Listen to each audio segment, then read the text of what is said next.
Hi, good morning, everybody. This is Craig from the University of Applied Research and Development, and it is a privilege to have Sara Boyd with us, Army veteran. Good morning, Sara.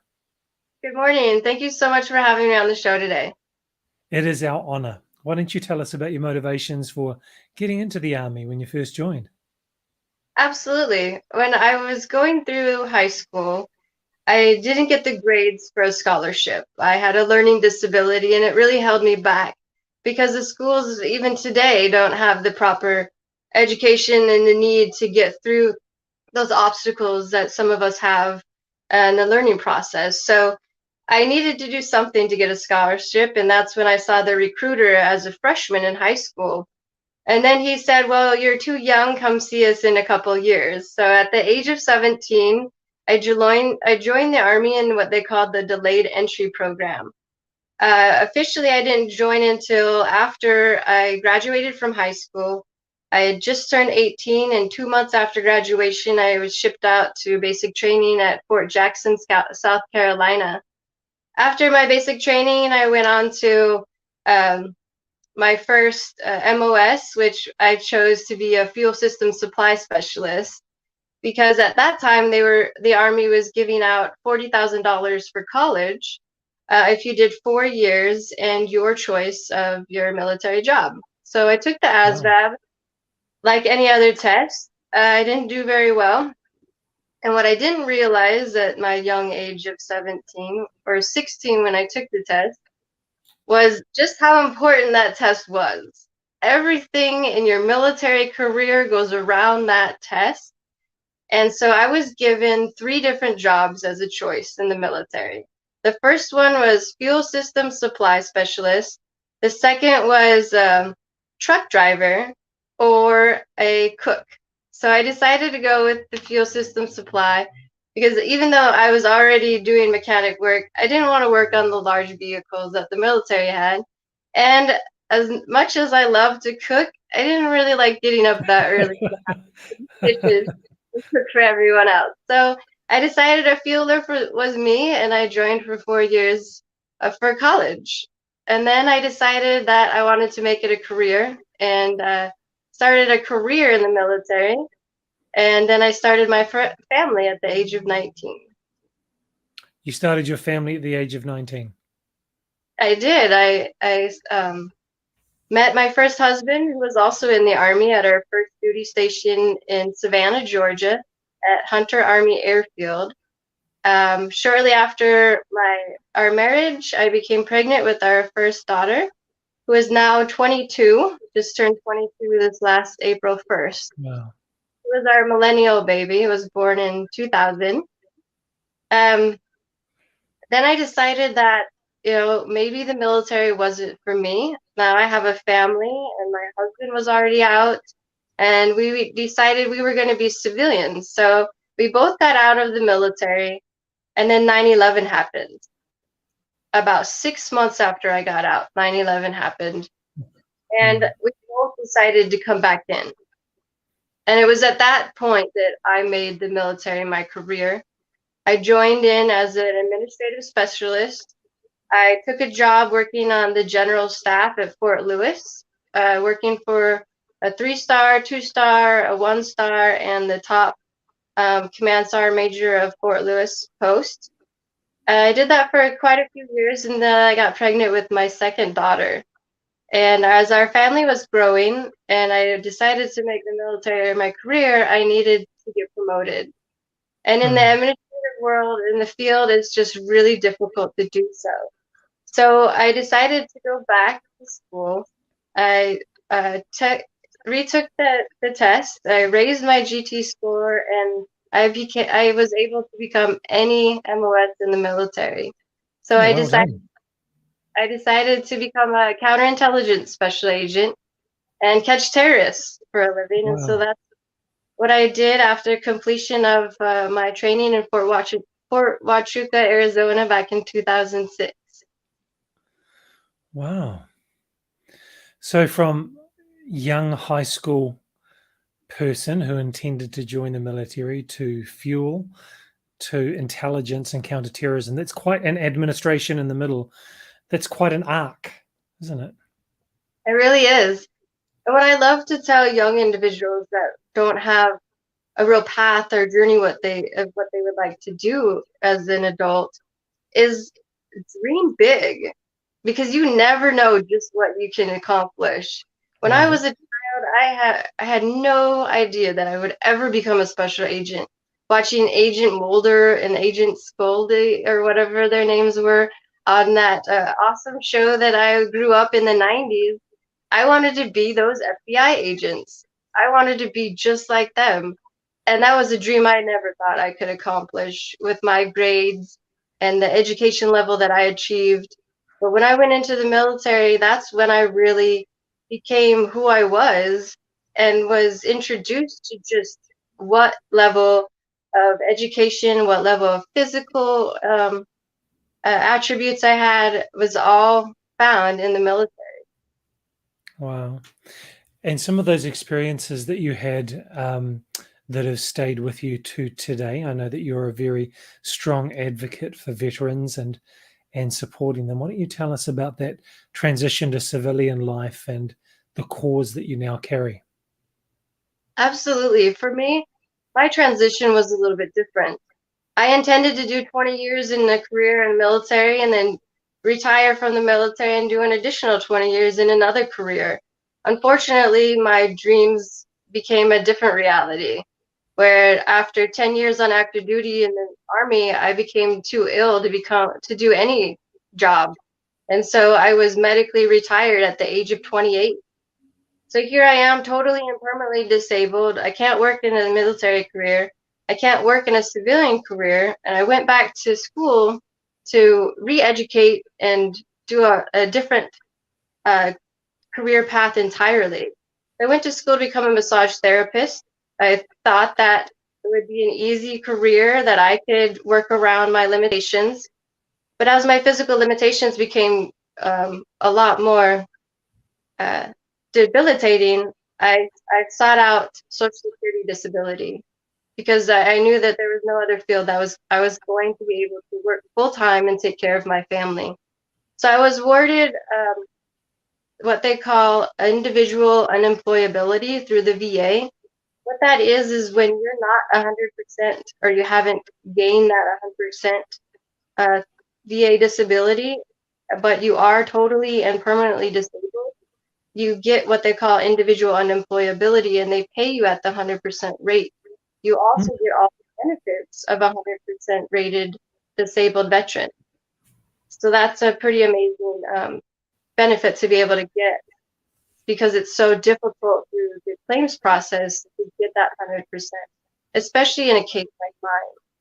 So after I was awarded individual unemployability, I hired a law group to assist with my Social Security disability. It took me 4 years and a seven or two, no, I think I was three appeals and a seven panel hearing in front of a judge to get my Social Security disability.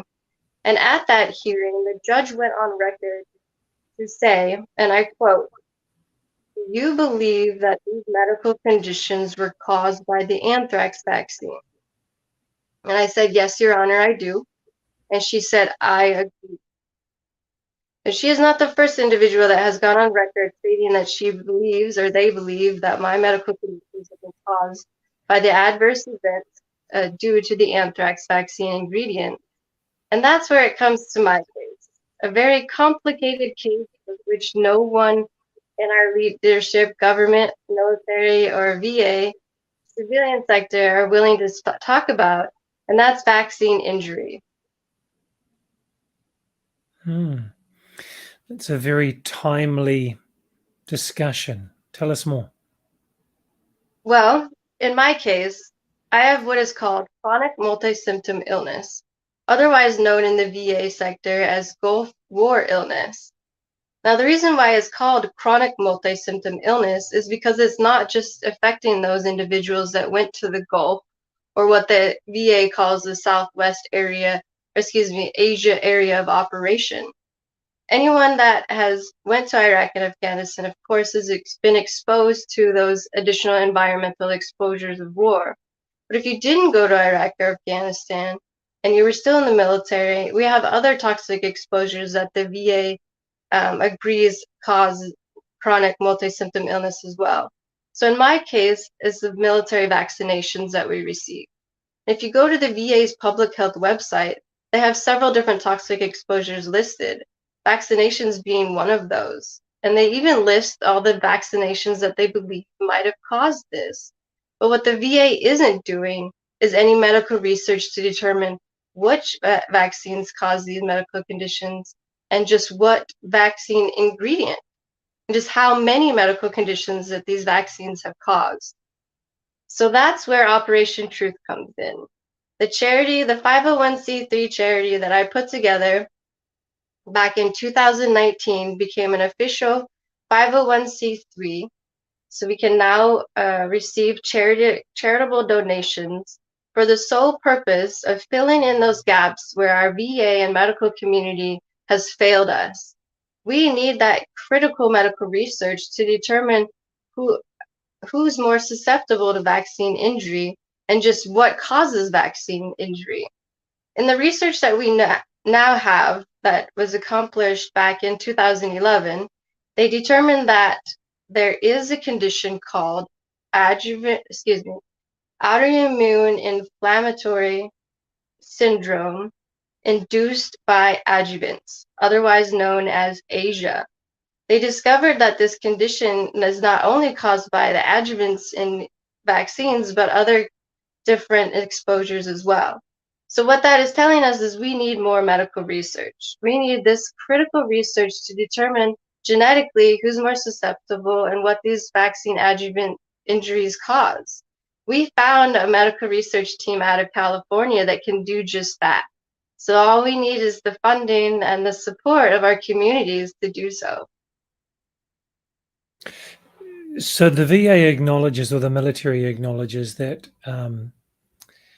having an immunization can have adverse effects and it can cause a long-term disability for people who have had those. But because it's not their remit, or it's not their purpose of why they're established, the VA, research into the ingredients in the vaccination and the outcomes that it creates, that's not their purpose, and they're not funding that or not doing that research, but they accept that that's fact. Is that correct? Half correct.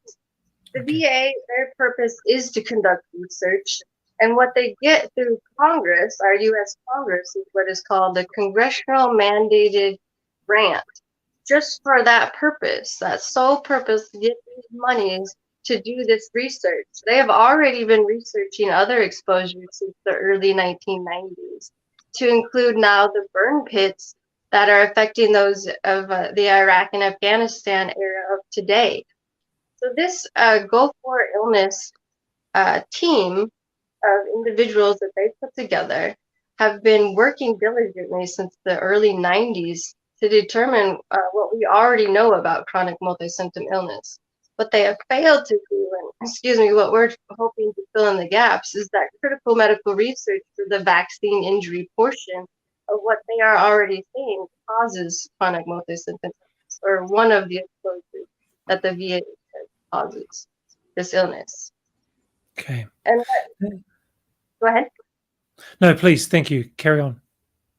I was just going to say what that looks like in a patient that has chronic multi-symptom illness. For myself, I've been diagnosed with over 25 debilitating medical conditions that cause over 60 different symptoms. These are medical conditions that wreak havoc in every single body system, from your central nervous system all the way down to your bladder. Everything is affected when you speak of the central nervous system. So when you have an issue with that nervous system, everything in the body is affected. So for my case, and what we have seen in past medical research, is that they have found anthrax in the brains of some Gulf War illness patients. In this study, 30 out of 30 had anthrax in the brain.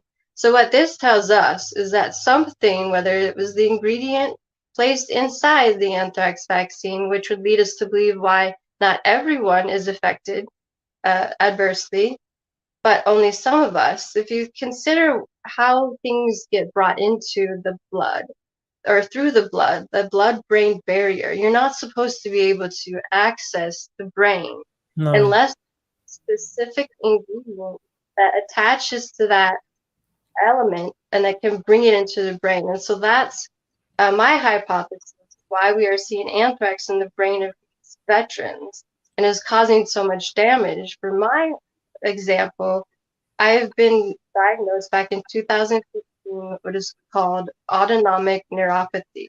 This is just speaking to the nervous system conditions, not the autoimmune and everything else that's involved. But speaking to the neurology component, I've been diagnosed with autonomic neuropathy. In addition to what we haven't finally diagnosed, there are the tremors and other neurological symptoms that we haven't found a diagnosis for. But if we just speak to the autonomic neuropathy portion, that in itself is extremely debilitating. If you think about what the autonomic nervous system does for the body, it's your fight or flight and your rest and digest. And so if your body is constantly in that fight or flight, those hormones are always going through your body and you're always in that constant battle of hyperactivity. So every sense that is in your body is going to have that hyperactive reaction, whether it's an environmental change, whether it's a stressor that you can't control.